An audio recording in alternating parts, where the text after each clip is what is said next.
I stand in support of the Women's Reservation Bill.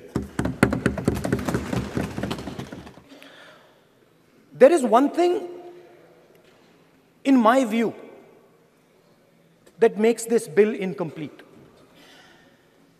I would like to have seen OBC reservation included in this bill.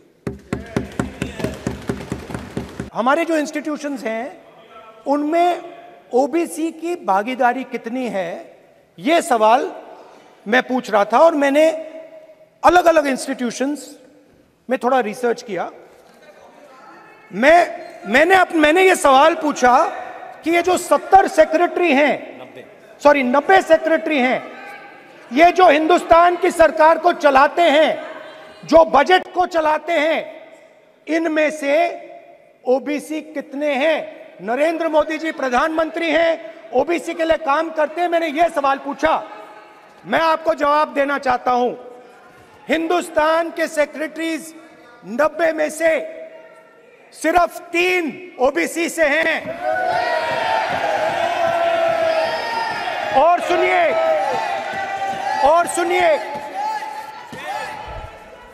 सुनिए, नहीं घबराइए मत, डरो मत।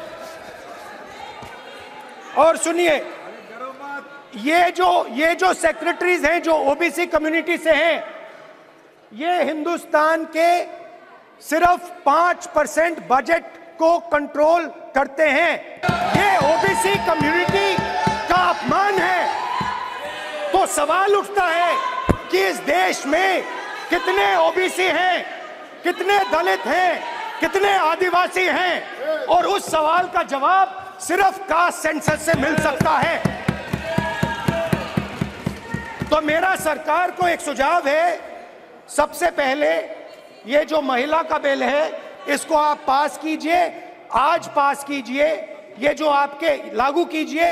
और ये जो डिलिमिटेशन है जो आपने बोला है, और ये जो सेंसस है, इसकी कोई जरूरत नहीं है। 33% आप महिलाओं को सीधा दे दीजिए। और दूसरी बात, इसको बदलिए, इसको आप बदलिए। कैमरा नहीं है सर, कैमरा नहीं है, आपको ही दिखाएंगे सर, पूरा भाषण में आपको ही दिखाएंगे। ये आप बदलिए। ये जो लिस्ट है, ये ओबीसी समाज का अपमान है।